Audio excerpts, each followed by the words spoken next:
Well, Green Lantern number 14 virtually comes out and says that atheism is unlivable, and Lois and Clark are having some kind of serious marital troubles. I'm Peter Franson from christiangeekcentral.com and Spirit Blade Productions. Welcome to Essential Issues Weekly, where I talk about DC Comics 1 week after their release on the Ultra tier of the DC Universe Infinite subscription service. In each installment, I pick an assortment of comics to talk about as a DC fan, and also explore what, if anything, they have to say about the essential issues of real life. Now, warning, full spoilers for everything that I talk about. Be aware, this is your first and only warning. Many spoilers lie ahead. Right now, we're taking a look at comics originally released to the Ultra tier on September 11th, 2024, originally published August 14th, 2024. Just 3 comics this time. The first being Absolute Power, Task Force 7, number 4 out of 7. And I don't have much to say about this. It's kind of like what's going on with Nightwing and the Bat family. They're hiding out in an abandoned Court of Owls base, and Failsafe tracks them down. But as is the case with every entry so far in this Task Force 7 series, it feels like it's filling in gaps for the main event, Absolute Power crossover series, rather than doing a lot that's standing on its own. I suspect that when all is said and done, and if we were to go back and reread this whole saga, that these will work better read in order in between issues of the main story, but kind of spread apart like this. It feels like with each of these issues that, like, okay, we're checking in and seeing what's going on with them. It's kind of like this we're cutting aside to this other thing that's going on, and then it feels like just as it's kind of starting to get going, the issue just ends abruptly, and then the next issue in the series deals with a different group of heroes. So I'm not finding these like really engaging on their own merits, but still a nice supplement to what's going on in the larger crossover. Next up is Superman Action Comics 1068, which is still surprising me. It's part 2 of a 3-part story written by Gail Simone, who I've said many times before could write the phone book and make it into a riveting story that I would, be totally invested in, and that just has not been the case with this. This 3-part stories. Again, this is the second part, and it's just a story from earlier in Superman's career that's written, I think, in an older, almost bordering on hokey style of dialogue and internal exposition and stuff. It just doesn't feel like what I'm used to from Gail Simone, and because it's set in the past, it doesn't seem to have any bearing on the major events of Absolute Power. It feels like this would be a great opportunity to really focus in on some aspect of what's going on with Superman, what's going on with Lois and Jimmy during all this Absolute Power stuff.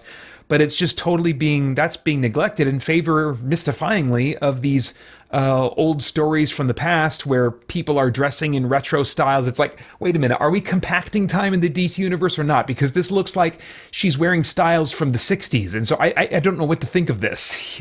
So anyway, the backup story, actually, ironically, the one not written by Gail Simone, is the one I've been finding a lot more interesting, because it's getting into the relationship dynamic between Lois and Clark now that Lois has taken over as editor-in-chief of the Daily Planet, and she is finding herself at odds kind of with herself, because as the person running the Daily Planet, she wants to make sure that they have journalistic integrity, and so she has come to feel like Clark acting as Superman and being in the places where he's at as Superman, there's some problems there. And Clark is not in agreement with the decisions that she is making, kind of sidelining him, and he's not able to do kind of the same work that he's been used to doing.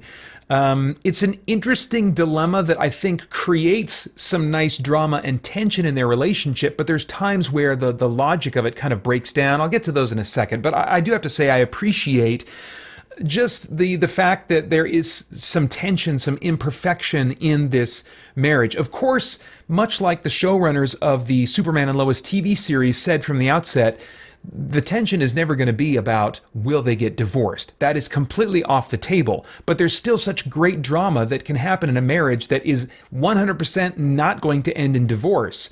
In fact, I think that there is a different flavor of tension, and a beautiful kind of tension, as they are completely committed to themselves and this marriage, but that means that they have to deal with the problems instead of just drifting further and further apart. And so I think I think that's just such a wonderful thing to see modeled in any way. I mean, hopefully done well. I mean, we'll see how this kind of plays out. But because of currently how they're at odds, and when I say currently, by the way, I should say this does seem to take place slightly in the past, not like in the 60s or whatever the main story takes place in, but before the events of Absolute Power, I assume, because there's no reference to that. But anyway, we see, these silent scenes where Lois is brushing her teeth, looking at the sink next to her that, seems to belong to Clark, but he's not there. She goes to bed, looks over, and sees that he's not in his usual spot in bed, and he just kind of eventually comes to bed later on. So there's just this distance. They are certainly committed to their marriage, but there's a desire on Clark's part, at least, to be separated a little bit from his wife as he's kind of sorting through his feelings. And certainly this is not ideal. I mean, biblically speaking, we ought to be resolving conflict, talking through things, and not holding on to anger for even an entire day. But by the time the day is over, we should be resolving issues with each other.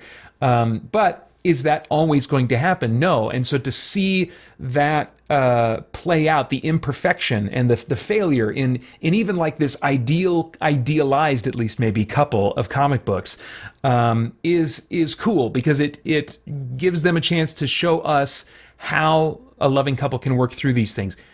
Are they going to work through it in a way that's worth being a model for us? I mean, that remains to be seen. But they've got all the pieces in place to do something really worthwhile here. But there are some aspects of this story where the logic kind of breaks down. Lois wants to take him off of the beat that he's usually on, the beat that allows him to be right in the middle of the action, and for no one to ask questions then why Clark is there in the middle of the action, right where Superman always seems to show up. It's kind of like the perfect setup that he's had for a while, being on that news beat. But she's taking him off of it, and he's like, I mean, that's the perfect place for me to be, where I can do some good, basically. And she responds saying, Clark, I'm running a newspaper, not a secret identity shelter. This isn't my priority. And this is where it breaks down for me a little bit. If my wife was a superhero who had a secret identity, and I needed to, in order for her to continue doing what she was doing and doing it effectively, I need to, let go of some journalistic integrity or whatever it is that Lois is trying to hold on to here, which I suspect may be more related to pride than journalistic integrity. I mean, I would probably give in. Now, I mean, if we analyze this too closely, a lot of it breaks down, because it's like, well, but it's a secret identity. Wouldn't that mean that you're lying? And you shouldn't be lying either, So, but even so, I think that there, sometimes when you're in a position, you at least ought to choose the lesser evil. And I think the lesser evil in this case would be to let go of some of that journalistic integrity and allow him to be in the position to save lives. Rather than this position where she will be able to more objectively report on lives that were lost. I mean, that's arguably what this sets itself up to be, and you would think that Lois would be more reasonable than this.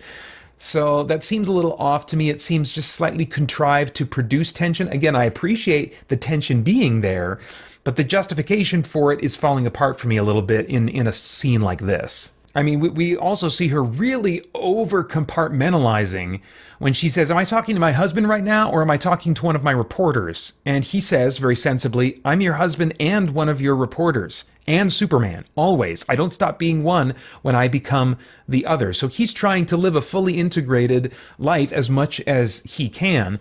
And she says, well, I can only deal with one of you at a time. Clark, the reporter, answers to me. The last time I checked, my husband wasn't speaking to me. And Superman is the subject of a follow-up story for tomorrow's paper. And so, man, there's a huge communication breakdown, and she is just holding to some things that I think are unnecessary, and I'm wondering what it's going to look like for her to realize that, and for this relationship to be mended. Finally, Green Lantern number 14. Hal Jordan has escaped from his captors, has recovered his Green Lantern ring, but he needs a power battery to charge it at. So much of this issue is him escaping from basically those that operate under Amanda Waller's authority, who are trying to take him down, and he is going through this warehouse of all these captured villain tech, superhero tech that are all in crates and stuff, and he's just busting open whatever he can find nearby and using like Condiment King's guns to, you know, fend off these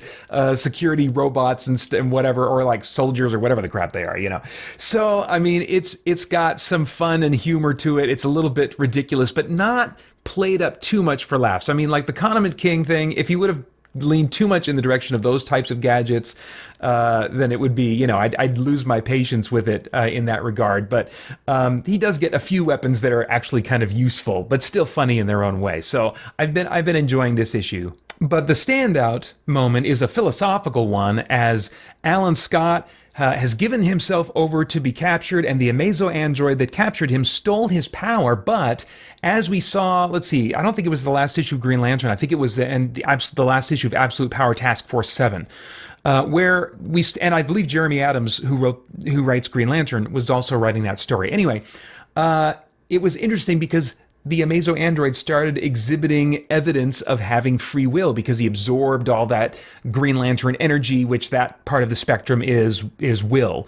And so it's interesting to see these effects, and Alan Scott suspects that is what's happening and is trying then to reach out to him, to reason with him on the basis that this android has now some vestige of free will that can allow him to go against his programming. And if Alan Scott can get this thing to go against its programming, then that could be a huge weapon or element for them to leverage in the fight against Amanda Waller. And so as he is being held captive, the Amazo android is sitting down and playing chess with him, because of course when you're going to have two characters trying to outwit each other, they're going to do it over a game of chess. Well, the Amazo android, clearly superior intellect, is totally going to win this game of chess.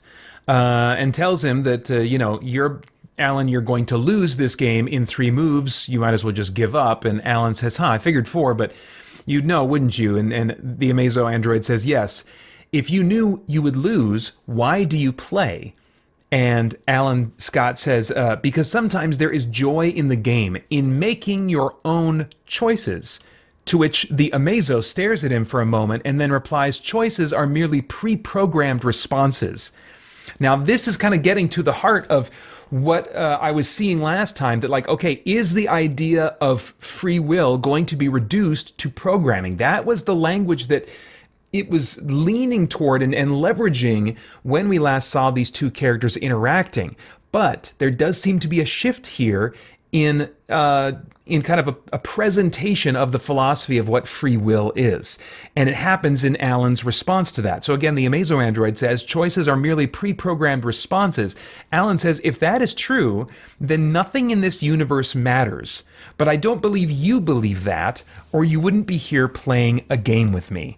And just in this brief moment, he really hits on something very significant. If there is no such thing as true free will, then everything is just dominoes falling down one after the other. A predetermined path, there is no such thing as choice, and therefore there's really no such thing as value. There's no such thing as objective meaning and purpose, because it's all just dominoes falling in very intricate ways. And I think this has been a reason why proponents of atheism have fallen a bit out of favor. It's one of, several reasons, I think, is their inability to kind of deal with the idea of objective meaning. The most that they seem to be able to come up with is proximate meaning, which is this relative sense of meaning, which ultimately still is just an illusion that we kind of allow ourselves to be fooled into. But I think as the hero here, Alan Scott is saying something that we are meant to agree with. If that is true, that choices are merely pre-programmed responses, then nothing in this universe matters. And, I mean, the superhero genre is I think based on the assumption that justice matters, that there are virtues that matter, that people ought to adhere to, they ought to admire and aspire to. So the entire genre of superheroes can't really function on the philosophy of there being no objective purpose, meaning, or value.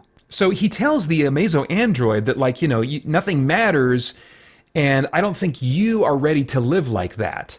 And clearly, Alan is not ready to live like that. He doesn't believe that that's true. And I think that that is meant to be the assumption of readers as well, that we ought to agree that, yeah, who wants to live like that? Now, should we believe a particular worldview merely because we want to live according to it or not? No. But I mean, there is an inconsistency if we hold to a complete naturalism, a complete atheism. There's an inconsistency in assuming that we can also have objective meaning and purpose. The most we can have is illusory meaning, illusory purpose that we are agreeing to fool ourselves about. And if we are paying attention, this conversation almost comes out and says that. Not quite.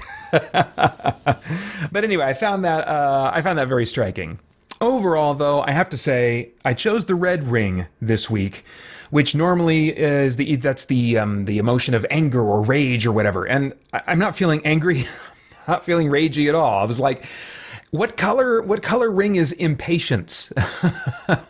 That's what I'm feeling this week. I actually enjoyed a lot of Green Lantern, and I enjoyed the backup story for Action Comics, and I enjoyed bits of the Absolute Power stuff. But I feel like with each of these, just as I'm really getting engaged with the story they're currently telling me, it's over. In the case of Action Comics, they got a backup story that I wish was the full story. In the case of Green Lantern, they got a backup story that is taking up pages that could be given to the main story. Now, are they extra pages? I didn't count. But I mean, like, hey, if they're willing to put in extra pages, how about just more pages of the main story instead of the backup about a Green Lantern who dies and his story ultimately doesn't even matter. It's just a little snapshot of a Green Lantern and, his life and brief life and death in the world where Amanda Waller is winning, So I was like, I want more of this main story. So I was just feeling impatient with all three books this week because they were ending just as they were getting good. So anyway, I thought the red ring of, I guess, anger was the closest thing I could come up with. But those are all of my thoughts on comic books for now. What are you thinking about the comics that came out on DC Universe Infinite Ultra or whatever it was this week? Let me know in the comments below. Also, I hope you check out our podcast and a whole bunch of other CGC content over at christiangeekcentral.com as we continue to geek out and seek the truth. Hey guys, Peter Franson here. Want to play games to save lives? Then join me again this year for Game Save, our annual charity fundraising event in support of St. Jude Children's Research Hospital, whose compassionate care and cutting-edge research has been saving the lives of children all over the world for decades. Joining the Game Save team only requires a willingness to ask friends and family to consider donating toward your fundraising efforts. Team members also usually do something fun and game-related to draw attention to their fundraising, like a special game night at your church or home, or like me, you can do a crazy 24-hour video game marathon. Now, I'm theming my fundraising around video games, but you can also use tabletop games if you want. What you do to raise funds is entirely up to you, but by joining the Game Save team, you can get support and encouragement from myself, from other team members, and have more attention drawn to your fundraising efforts. You can get more info about the origins and heart behind Game Save itself at gamesave.christiangeekcentral.com. To join the team, make an account at tiltify.com and then click on the team invite link below this video and join the Christian Geek Central team. After that, click on Teams, then the CGC Game Save 24 campaign box, then on the bottom right, click Create Your Campaign. Follow the instructions to create your own personal campaign in support of the CGC Team campaign. To help your donors avoid confusion, I recommend using your name and the phrase CGC Game Save 24 as the name of your individual campaign. After that, as team leader beginning in October, I provide team members with weekly tips and resources to help make your fundraising as fun, easy, and effective as possible. October is going to be our main push for fundraising, capping things off with my annual 24-hour video gaming live stream on November 9th. Although you are welcome to have your events and continue fundraising until the end of November 30th, when our official final total will be tallied. If you have any questions before or after signing up, you can reach me anytime at paeter@spiritblade.com. I'm happy to help, and I hope you'll consider being a part of this with me. I can't wait to get started. Thanks. Bye.